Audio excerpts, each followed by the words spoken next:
dipersembahkan oleh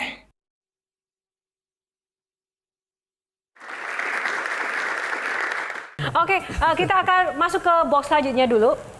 Dua. Silakan Bang Abraham pilih nomor berapa? Dua. Oke, kita buka box nomor 2. Play or pass? Pas. Pas. Oke, pas ya. Selanjutnya Bang Raffi pilih box nomor berapa?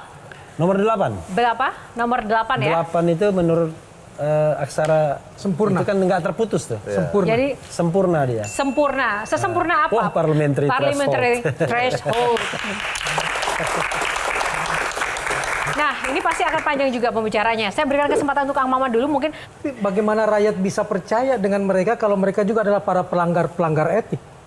Di mana kita tidak punya harapan pada ada orang-orang bersih lagi di dalam karena semua disebut pelanggar etik. Termasuk nanti ketika di DPR misalnya ada hak angket. Tapi kita nggak percaya juga pada orang kita di DPR. Dan kalau sampai tiba-tiba hak angketnya pun menyatakan tidak ada pelanggaran, siap juga menerimanya? Kemana? Ke sini atau ke Bang Abraham sama. Dua-duanya juga. Dua-duanya. Bang Abraham sama. Saya ngomong Bung dulu. Abraham dulu. Ini, di Indonesia kita bilang negara kita ini negara yang punya budaya yang paling kuat, punya adat yang paling kuat, ya. Tapi apa yang terjadi di level pemimpinnya? Kan tidak seperti begitu. Kita tidak punya standar moral yang tinggi untuk menjadi ukuran seseorang itu bisa jadi pemimpin. Jadi satu-satunya gerakan massa dong kalau tadi kan 2 angket sama gerakan massa. Kang Maman menarik bagi saya. Ke MK kita sudah nggak percaya, ke lembaga KPU sama Bawaslu nggak percaya, ke DPR nggak percaya juga. Terus gimana?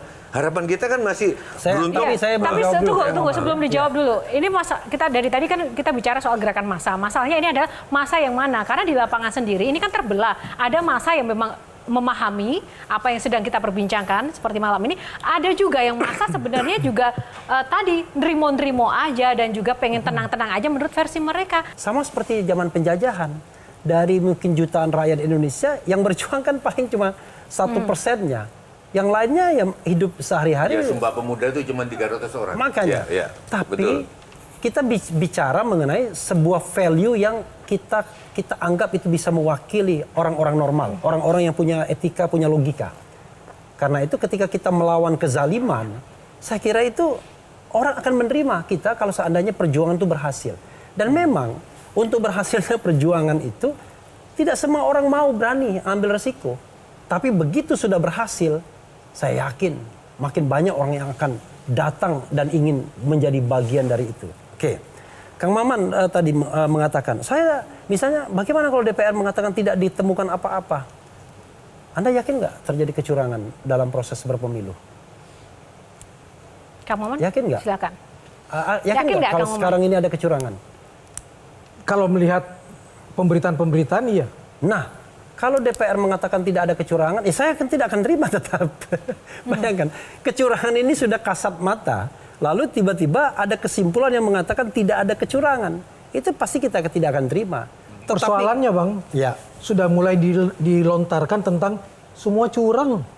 Nah, itu adalah cara. Karena itu kan kita harus buktikan. Misalnya begini, ada orang mengatakan, angket pilpres. Oh jangan pilpres saja yang diangket, pilek juga. Nah itu sama saja kita mau menangkap ikan di kolam, tiba-tiba kolamnya diubek-ubek begini, akhirnya kita nggak bisa ambil apapun. Kita kan punya yang namanya time frame. Skala prioritas dalam 60 hari itu apa yang mau kita ungkap. Kalau misalnya kita mau ungkap pilek juga, silakan. Tapi mungkin oleh tim atau kelompok yang berbeda.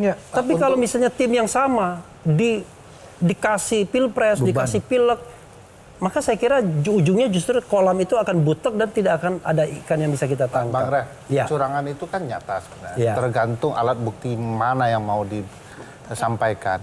Misalnya soal parliamentary threshold ya. Ada angka partai tertentu 2,5%, tiba-tiba dalam hitungan hari melunjak menjadi 3,1%. Itu PSI ya maksudnya? Itu tanpa perlu dibuktikan dengan video ada orang yang melakukan kecurangan. Sudah pasti. Ilmu matematika kan bisa menjawab, ilmu statistika bisa menjawab.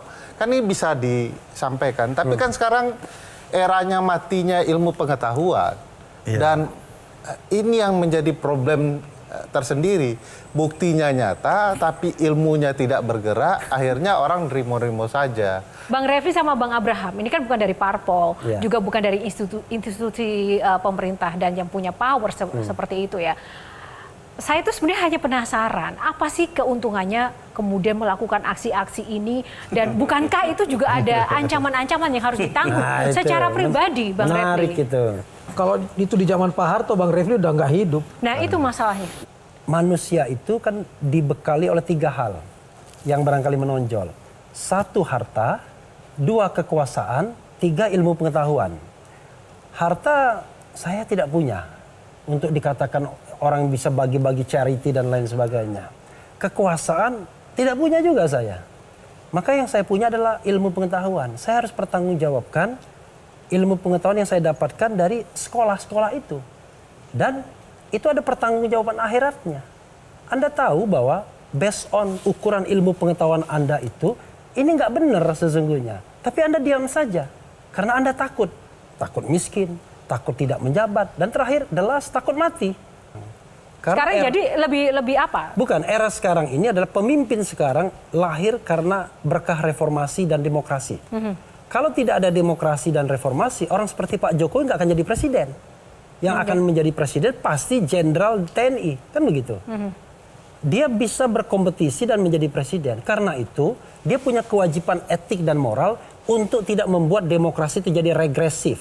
Apalagi kita otoriter kembali. Nah, sekarang kemungkinan nanti peluangnya menjadi pemimpin adalah jenderal kehormatan. Bagaimana? That's okay, ya. Tapi intinya menurut saya, tapi kan melalui sebuah proses berpemilu walaupun curang. Gitu.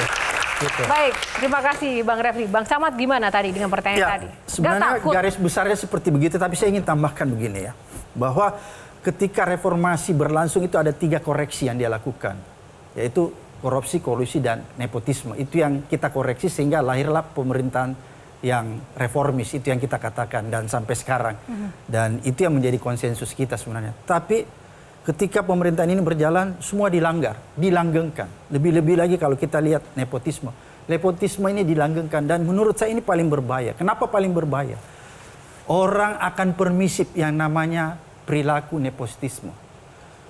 Dan itu artinya apa? Itu artinya seluruh aspek kehidupan, sektor-sektor kehidupan kita diwarnai dengan nepotisme. Dan apa dampaknya kalau itu terjadi? Saya tidak bisa membayangkan bahwa berjuta-juta generasi muda yang ada di pelosok itu akan tidak punya harapan menjadi seorang pemimpin. Kenapa saya katakan dia tidak punya harapan menjadi seorang pemimpin? Karena mereka melihat bahwa di Indonesia orang tidak akan mungkin menjadi seorang pemimpin kalau dia tidak terlahir dari anak seseorang yang punya kedudukan. Karena meritokrasi dan kompetensi itu dihilangkan sama sekali. Nah, itulah yang terjadi sekarang. Oleh karena itu sebenarnya lewat Q&A ini saya ingin katakan begini. Kalau Anda diam, Anda membiarkan praktek nepotisme ini, berarti Anda itu bagian dari orang yang permisif terhadap kejahatan nepotisme. Oke. Baik, luar biasa 2 bintang tamu kita Bang Refli dan juga Bang Abraham semangatnya. Sejauh mana bisa menerima hasil itu dan langkah apa yang mungkin akan dilakukan? Sebelum saya ke bintang tamu, saya minta pendapat dulu masing-masing dari para panelis terkait dengan hasil pemilu yang nanti akan diumumkan atau ditetapkan. Saya doakan Prabowo untuk sehat minimal 5 tahun ke depan. Karena kalau enggak, Gibran yang gantiin. Baik, terima kasih Bang Ferry. Silakan Bang Ferry. Ya ini bukan soal terima tidak terima ya. Ini soal bicara mana yang benar, mana yang tidak benar. Nah ini yang mau kita sampaikan. Ini curang. Jangan paksa kami mengatakan ini benar begitu ya. Baik, terima kasih. Silakan Shirley. Siapapun yang nanti pada akhirnya dideklarasikan sebagai pemenang oleh KPU, maka perjuangan kita anak muda nggak selesai. Ini adalah tentang demokrasi yang harus terus berlanjut sesuai dengan tracknya. Baik, terima kasih Shirley. Mbak Tejo, silakan. Saya harus bisa menerima pelajaran dari ahli-ahli hukum tata negara bahwa pada akhirnya di demokrasi kita harus mengalah pada yang menang. Walaupun kita nggak setuju. Kalau saya nggak suka musik tertentu. Saya suka musik klasik, suka musik gamelan, suka musik rock, tapi musik yang gak suka. Tapi kalau saya di terminal, saya di stasiun, saya menerima bahwa itulah yang jadi masa yang menang gitu loh. Saya oke, nggak apa-apa. Aku berusaha sambil minum kopi sambil mendengarin. Cuman kan mereka nggak dipaksa untuk nyetel metal, nggak dipaksa untuk nyetel dangdut. Mereka keinginannya sendiri. Nah sementara yang ini yang suara banyak kan karena dipaksa. Itu problem itu. Jadi menerima. Aku menerima karena mereka nggak dipaksa untuk nyetel dangdut, nggak dipaksa untuk nyetel metal, nggak dipaksa untuk nyetel reggae. Kalau yang pemilu? Kayaknya muter sendiri radionya. Gitu. Berarti nggak terima. Oke, nggak terima. Kang Maman. Saya sih berharap hak angket terwujud supaya makin terang benderang. Itu yang pertama. Yang kedua, saya rada berbeda dengan Bang Refli. Saya berharap kalau memang kita tidak setuju, keluar dong dari sistem ini. Jangan maki-maki di luar, tapi kakinya tetap sebagai komisaris, sebagai duta besar dan lain sebagainya. Perlawannya terlalu setengah-setengah. Ya, kita nggak bisa berharap pada orang-orang seperti itu. Kira-kira itu. Baik, terima kasih Kang Maman. Baik, pamungkas ya, Bang Abraham dulu, silakan. Pertama, seperti yang tadi Bang Ferry katakan, pasti kita tidak bisa menerima ya.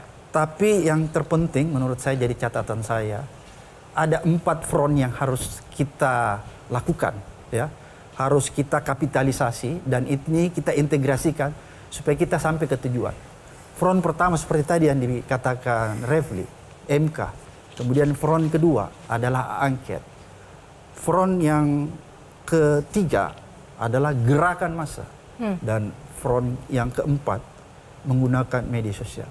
Karena tanpa kita menggunakan 4 front ini, maka hampir dipastikan kita akan sulit menemukan sebuah harapan yang kita cita-citakan. Oke, baik. Terima kasih Bang Abraham.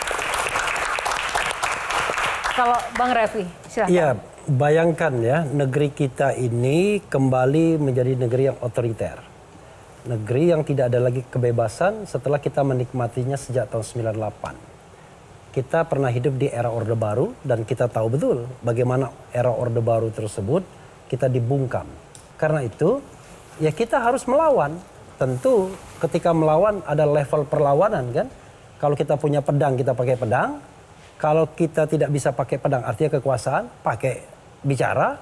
Tapi kalau kita tidak mampu bicara lagi, ya sudah, kata Nabi, dengan hati yang menolak.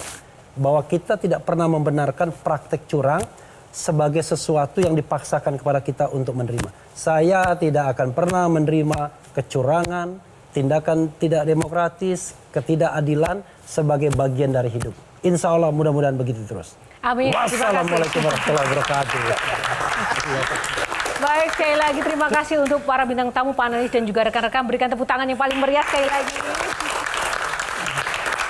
Terima kasih untuk suara-suaranya, semoga bisa membawa suatu inspirasi dan kemajuan untuk negeri ini. Dan tak lupa saya juga berterima kasih untuk Sarung Gajah Duduk, pemirsa yang sudah menyiapkan baju saya pada malam hari ini. Sarung Gajah Duduk, legenda Nusantara yang ada tulisan Arabnya, dan seluruh pemirsa dimanapun berada yang juga saat ini sedang menyaksikan Q&A. Terima kasih atas kebersamaan Anda dan terus saksikan Q&A setiap hari Minggu di episode-episode menarik lainnya hanya untuk Anda. Karena setiap pertanyaan selalu ada jawaban. Terima kasih semuanya, sampai jumpa lagi.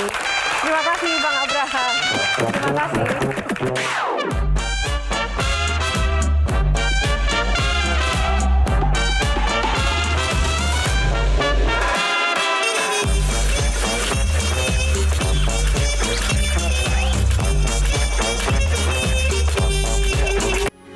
Metro TV.